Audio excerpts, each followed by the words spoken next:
So basically what we can do, we can divide the whole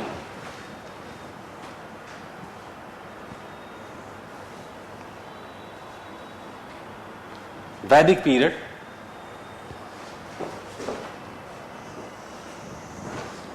into two parts. These are early Vedic period and later Vedic period. Right? Now, one by one, we'll just try to see the things, and it's a sort of comparative study, right?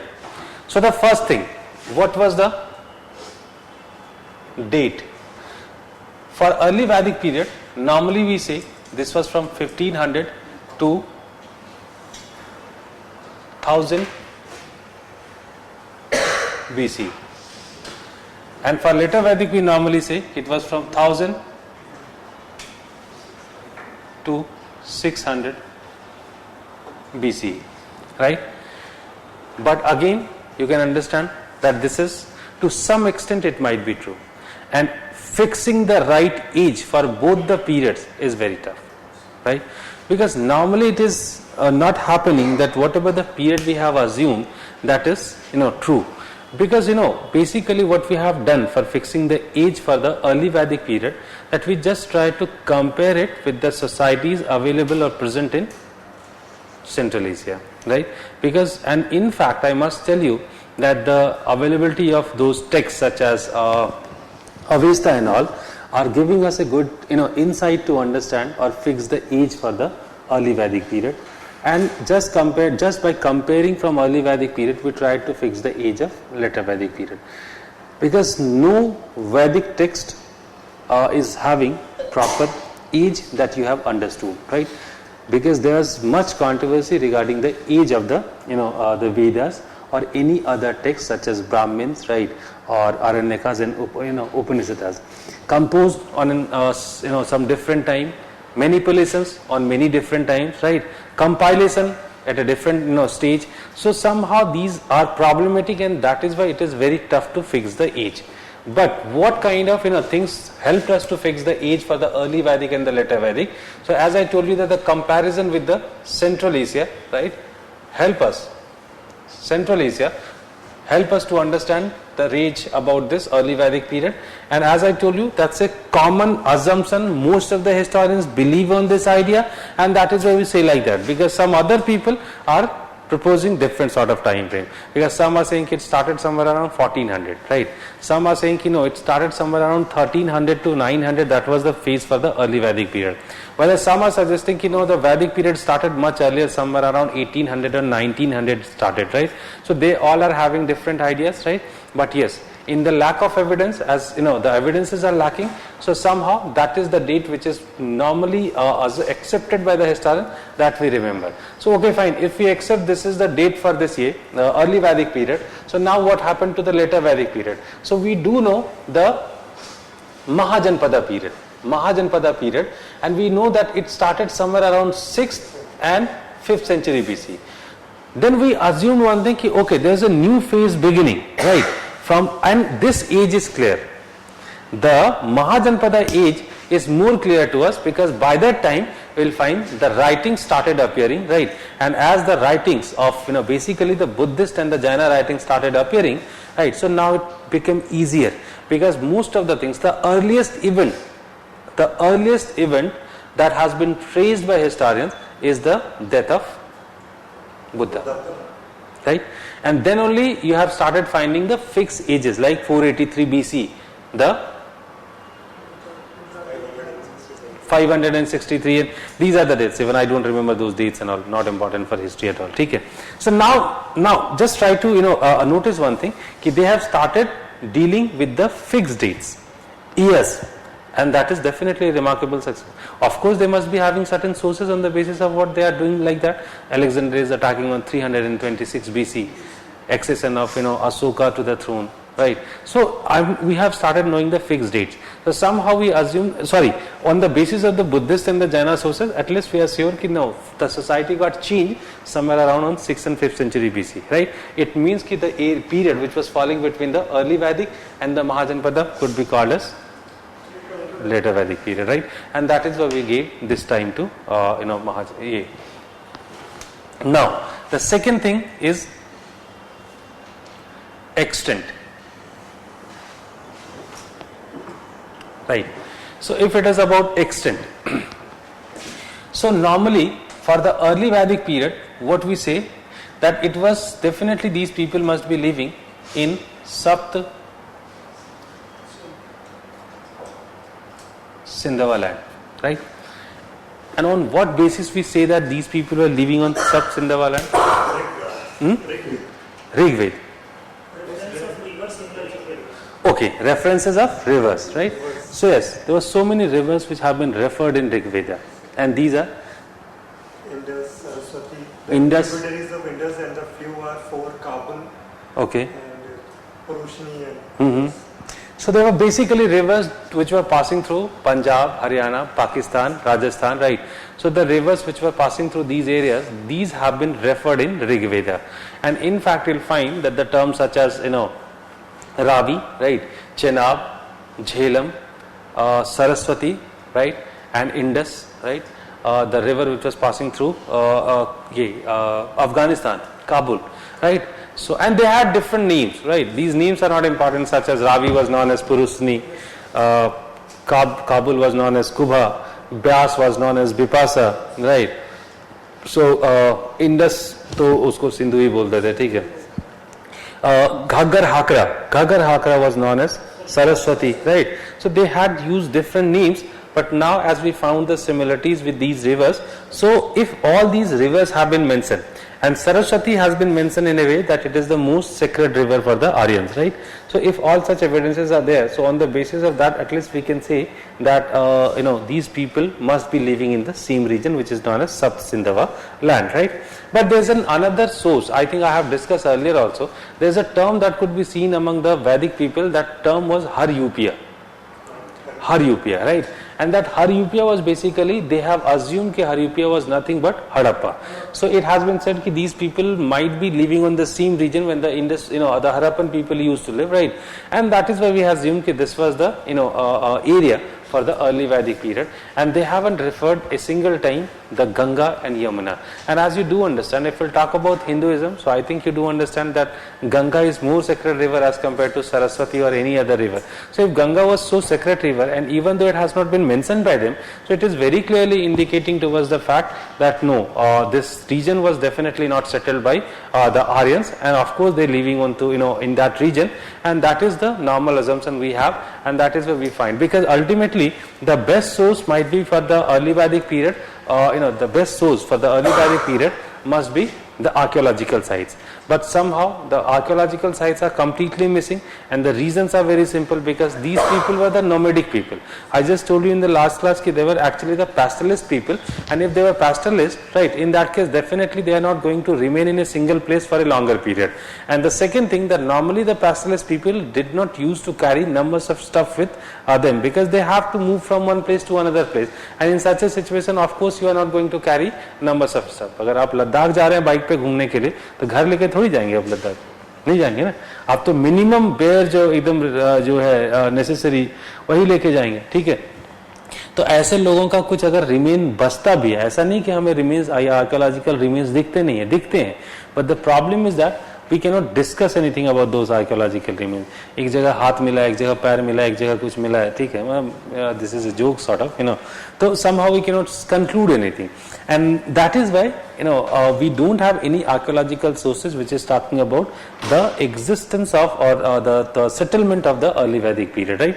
And as you do understand, because some other sources are also emphasizing on the importance of cow, right? That cattle were being the most important or the valuable property to them, and that is why these people did not prefer to live in a single area, and that is why we don't find any as such site Specifically, now we have started finding some of the sites, but somehow these are not included yet in the in the curriculum of the text.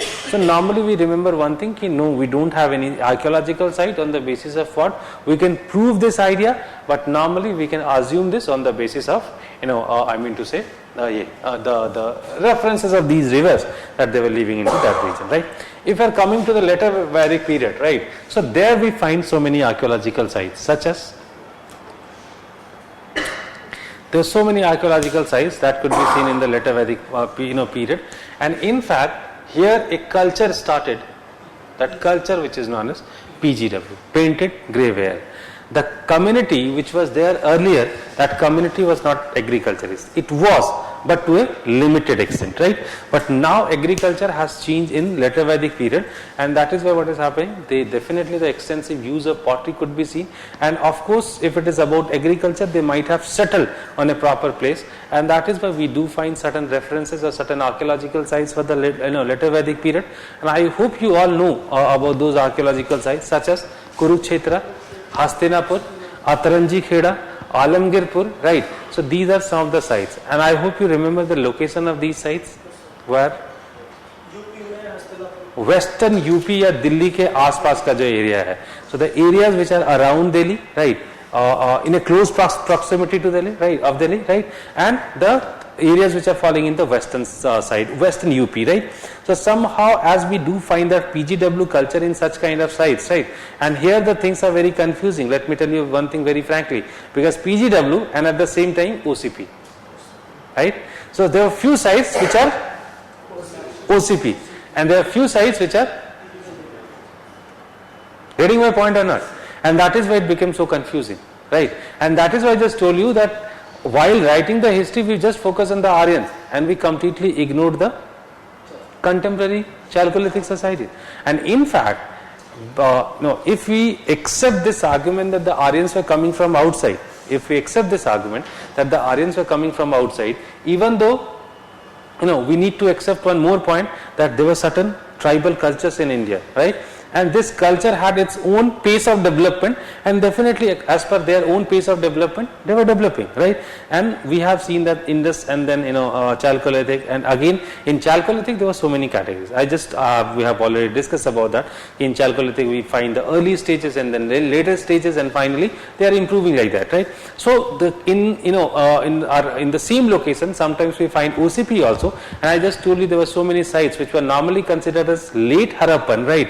And they were also using the OCP, right? So and that is why we must talk about the contemporary cultures, but here we have to always keep in mind that here we are simply focusing on the Vedic or the PGW culture. We are not focusing on the OCP, right? So that is why we are not going to discuss anything about OCP, right? Whatever we had to discuss, we have discussed so far, right? And normally nothing is going to come from this, any question is not going to come from such OCP cultures which are basically coming in the late Harappan phase or in the post Harappan phase. But here onwards, I just told you these were in scattered format, and somehow they could not develop a civilized sort of society, and that is why that should not be considered by us. We can avoid those cultures, right? So it is about PGW culture and as I told you, in those PGW cultures there were so many sites which were there. So now we do have archaeological sites, and of course so many I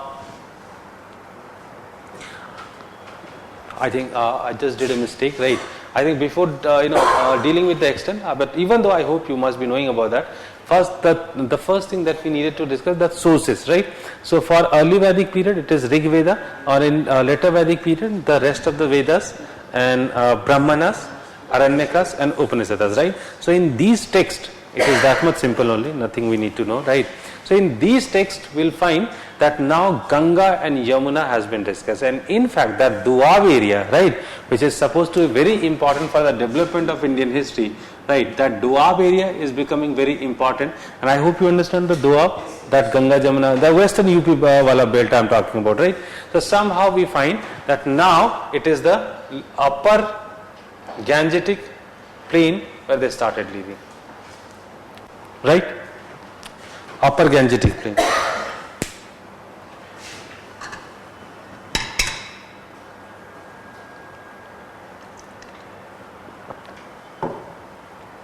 Okay. So that was the extent in the later Vedic period.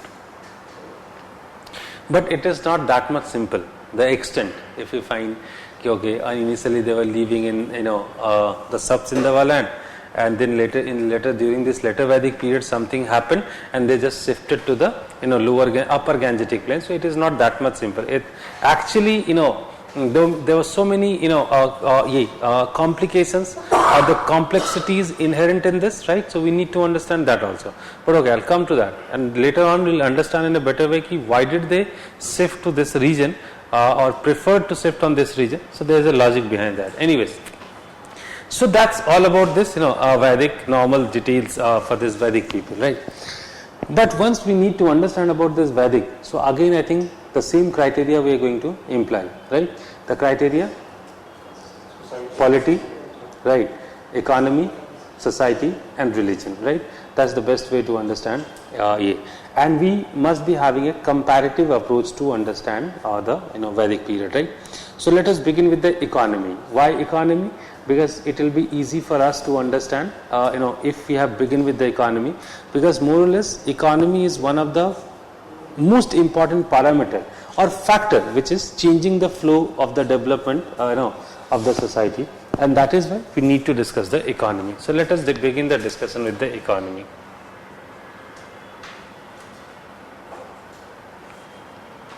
Now for the early Vedic period, the economy has been, what has been said for the economy, that it was the pastoralist economy, right? So very simply we said it was a pastoralist economy. And what is the meaning of pastoralism? That there were few things which whenever I am saying pastoralism, we need to understand that pastoralism means that cattle was definitely the most important or the valuable property to them, and basically their society, the economy of their society was being run by cattle raiding. Okay? But do you think that in such a society agriculture is not being practiced? Of course, right? To a limited extent, right? Agriculture was also being practiced. So now what kind of agriculture they had? It is very important to understand, right? So if we talk about their agriculture, what do you think? What kind of agriculture they must be having? Shifting cultivation किसका? Subsistence agriculture. वो कैसा होता है? कहाँ करते हैं? खेत में करते हैं, फार्म में करते हैं, कहाँ करते हैं? ये भी जरूरी है. फार्म का कंसेप्ट था या नहीं था? No, there's no farm concept. तो कहाँ जा? Period they find iron, so where they used to grow in the farms, but in early Vedic period they don't have. But iron was always not there in agriculture. In Neolithic period there was no iron, but even though they used to practice agriculture, farm थे उसके पास. But वैदिक लोग कैसी खेती करते थे फिर? Early वैदिक लोग अपने आसपास में. Very good. Normally they had a different trend of agriculture. They did not have farms. ठीक है. It was a nomadic society, right? They used to move from one place to another place, and that is where they hardly bothered, right? Or they hardly took this responsibility to clear the land for the sake of cultivation, right? What they did actually, where they used to live, they used to cultivate in the same region only. थोड़ा सा आसपास, जिसको आप आंगन कहते हैं, ठीक है? The thing which is known as आंगन, courtyard, right? So normally what they did actually, normally the strength of such kind of people were or such tribal community was not more than 100, right? It was maximum 100. So it was, most of the time it was less than 100. So if we'll divide it into families, so there must be 4 or 5 families, or maximum 10 families, right? Maximum, because they had a different notion for the family. They had a united family. They had united family, and united family which included everybody, the paternal side of and the maternal side, both were included in the family. So I hope you can understand that the strength of the family won't be, it must be somewhere around 10 to 15 or 100, 20, and that is why how many families must be there? 5 or 6 or 7 families, right? That would be the maximum number of families, right? So they did not have any concept of farm. So they used to practice the agriculture in their courtyard only, right? So they cleared just some land, and there only they used to cultivate some of the staple food crops, right? And the food crops which basically included some of the things, and the most importantly it was wheat and barley. I hope you understand the significance of barley. Why barley is so important in the rituals? Because barley is the earliest known staple food crop for the Aryans, and that is why it always remained important in the public, in the rituals, right? And that's the point. So somehow you can understand one thing, that their agriculture was very limited, right? And if it was very limited, so definitely it was considered as second profession by them. Okay? It was definitely not the primary one. And if it was secondary, so who actually practiced agriculture? Exactly. The agriculture during this particular period was practiced by women, right? And if it is being practiced by women, so I just now told you that the tools which were being used by them, these were very primitive, right? Although the word is appearing, that word appears in the text, langal, right? Langal, langal. Langal is a word for plowshare, right? And if there is such kind of word is being used by them, it means that they might be using the plowshare. But normally historians don't believe on this idea that they would have been using the plowshare. They, as I told you, that they were using just very primitive kind of tools for the agriculture, maybe some hoe and some other small tools, right? And just with the help of those kind of tools, they used to cultivate their courtyard only, and whatever the things which were produced by them from there, they used to consume it. So it was just a subsistence agriculture. In fact, I must say it was even below that, because they were doing this animal cattle rearing, right? And cattle rearing was also giving them meat and dairy products, right? So meat and the dairy products, right? So these two things, and in fact, I hope you must be knowing that the eye. नहीं, मैंने कुछ नहीं किया.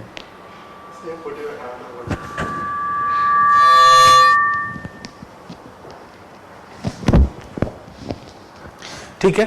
So they used to produce this. They used to get this meat and dairy products from their cows, right? So that sort of economy they had. So it was a very limited limited agriculture what they used to practice, right? And animal husbandry, the cattle rearing used to be the main profession for them. So that sort of economy they had, right? And if they are moving to this region, right, later Vedic period or this age, so here their economy got completely changed, right? And here, as you know, that cattle rearing continued to some extent, but agriculture definitely became the main important or important form of their economy. So once agriculture became important, so now definitely these people got the concept of farm, right? So if they got the concept of farm, it means that they cleared the land, right? And after clearing the land, what they did, they started cultivating these lands, right? And that is why, and in fact, now better references have been found for the plowshare. And in fact, as I am telling you, better references, so it means that now historians believe on this idea that they would have started using the wooden plowshare, ठीक है? लकड़ी का हल बना के उन लोगों ने इस्तेमाल करना शुरू कर दिया होगा, ठीक है? और लकड़ी का हल बना के इस्तेमाल करेंगे तो इसका मतलब बेहतर है कि जाहिर है कि उनका एग्रीकल्चर कैसा होगा, बेहतर होगा, right? So definitely their agriculture was better in later Vedic period. And once agriculture is better, so once we use this term better, what do you understand by that? Surplus से भी पहले एक चीज आती है. देखिए, एग्रीकल्चर दो तरीके से बेटर हो सकता है, ठीक है? मैं आपको बता रहा हूँ. He is smiling actually. No, it's just not like that. I'm cultivating this, suppose this platform is a land, right? I'm cultivating this land, right? And then what I did actually, I started, instead of this platform, I started cultivating the whole class, right? So it means I'm producing more, but does it mark any difference? No, sir. How come? Sir क्योंकि outcome मतलब अगर आप इतने area में ज़्यादा productivity करते हो तो ज़्यादा फायदा होता है. और अगर मैंने इतनी बड़ी जमीन तो है, मैंने इतनी बड़ी जमीन कल्टीवेट करनी शुरू कर दी. एग्जैक्टली. आप थोड़ा हिस्टोरिकल टर्म में बताइए. It was not possible for people to cultivate a bigger area. Why? Manpower was limited. The agriculture what used to be practiced by the people in the early Vedic period, so as I told you, normally the women of the family, they used to do it, right? And there's another thing that you always remember, until and unless the surplus is coming into the society, right, you won't find the people, those who are doing any sort of extra work. Labor is also a sort of business.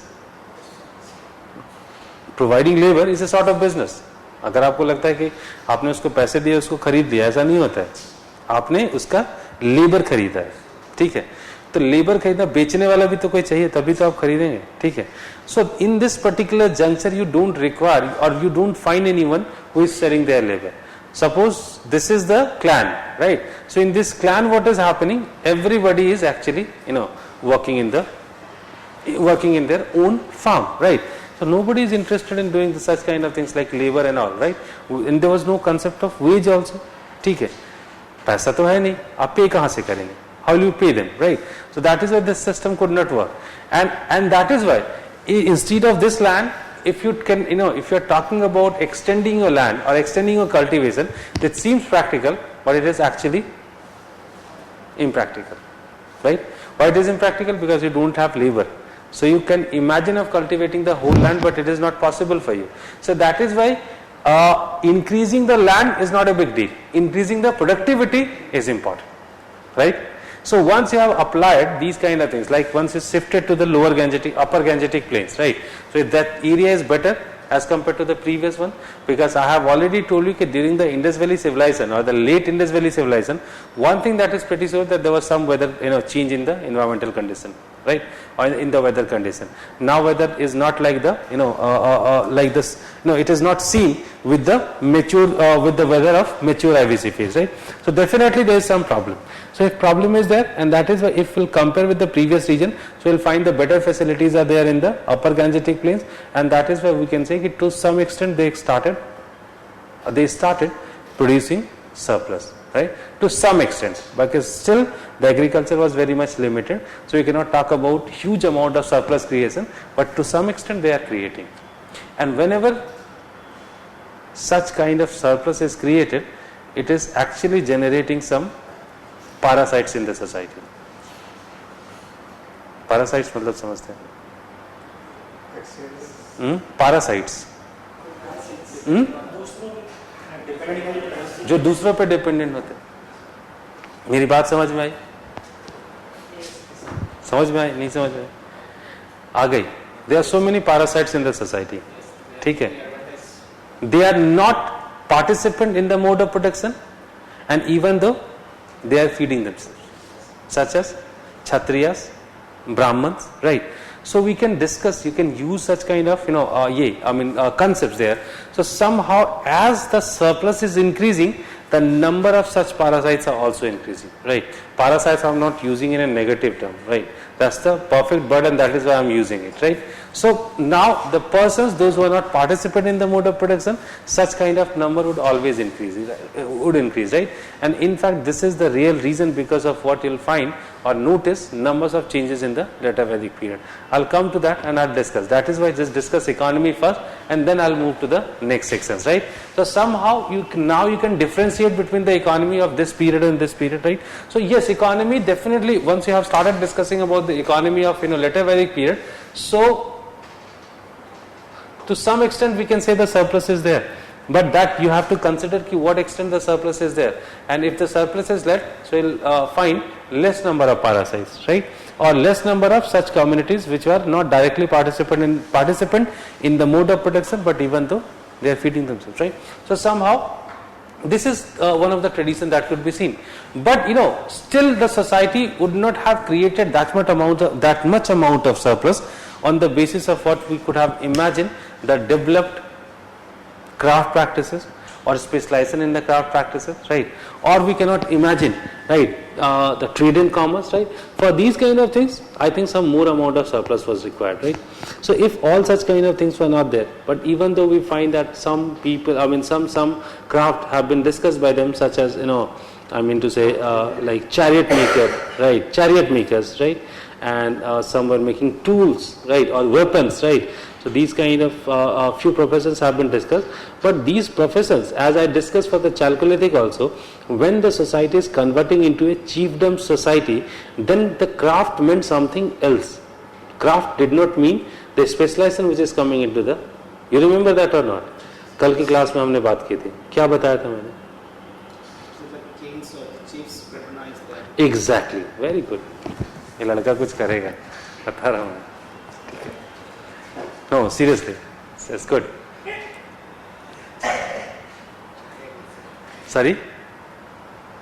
Anyways, no, just keep, alive such kind of temperament, right? Yes, I just told you, exactly he said, I just told you that initially if crafts are coming, it doesn't mean that the society naturally generated the crafts, right? It may be the, sort of forced craft practices, as could be seen in the chiefdom societies, right? And somehow to some extent we can say that the chiefdom society might have come here also, and that is why it is very much possible, because as you do know that the kings used to walk or used to move from one place to another place on chariots, right? And chariot making has been discussed as a respectable profession during this particular period. So it is very much likely or possible that the kings would have patronized the chariot making, right? And if any section which is associated with the royal family, in that case they are considered good, or they are having respectable position in the society, might be a possibility, right? So somehow the earlier craft doesn't, so if it is a chiefdom society, the craft could be interpreted in different way also. But what I told you, that if naturally the crafts are coming, it means that the huge amount of surplus is there, and there's a gap between these two. After the coming of surplus, the crafts are coming, and then gradually the specialization is coming, and then the trade and commerce beginning, right? So for this society, we cannot discuss about the huge sort of surplus creation, and as a result of that we can't discuss about what? We cannot discuss about that, sort of craft practices as craft practices being very specialized.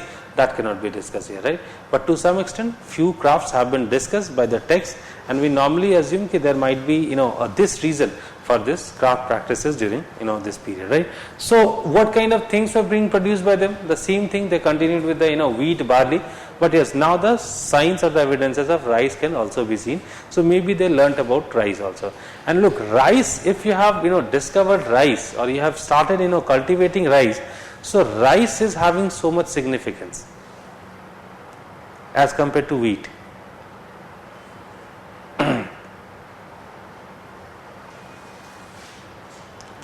Rice cultivation. Yeah. Okay. What else? Water especially. Easy to So it digest denotes more the carbohydrate. shifting. Easy to? Digest more carbohydrate. Okay. Require the use of flour. Can be used to multiply. Rice cultivation का एक बहुत direct result होता है, पता है आपको क्या है? नहीं पता है? राइस जो है जब आप कल्टीवेट करते हैं उससे पॉपुलेशन बढ़ता है.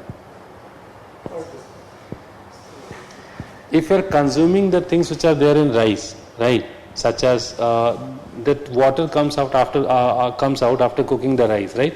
If the women are consuming this water, in that case, the chances of fertility is increasing in women, right? And that is where rice, cooking rice, the consuming rice has also been connected with the population increase, right? And that's a very popular theory, in fact, right? If you'll read the, some other text, you'll come to know about that. And once they have started cultivating rice, so somehow we can say indirectly, normally what happens, why actually, I'm telling you all this, because I have my specialization in demographic history also, and that is why I'm telling you. So basically, normally once, suppose the woman has delivered a baby, right? So there is this period, and after, 2 years or, for 2 years or 3 years, the woman could not give birth to the next baby, or the woman cannot conceive for 2-3 years, right? But if they are consuming rice, in that case, that period is getting shorter, right? That's the reason, because of what? The population, it is also connected with the population increase. And that is why in Bihar and Bengal region, you'll find the population is slightly greater. Is very? But they don't consume rice. In UP, people don't consume. What are you saying, man? In UP, people consume a lot of rice. Who told you? The whole, eastern UP is consuming rice only, right? In western UP, you'll find that this trend is. You are from? Rice family है. मतलब मैं historical terms में बात कर रहा हूँ. आज के में तो बहुत सारे कॉन्ट्रासेप्टिव पिल्स हैं, तो आज की बात तो आप नहीं कर सकते ना. तो मैं पुरानी बात कर रहा हूँ. Anyways, ठीक है. So somehow rice is associated with the population increase also that you have to consider. Anyways, so okay, this kind of economic change could be seen during this particular period, right? And as a result, we can talk about numbers of things. But whatever the other things that we are going to discuss, so somehow we have to just keep in mind, okay, these are the things which have changed, right? And considering that, these changes, we'll discuss about the other changes, right? So let us talk about some other things. So next, let us discuss about polity.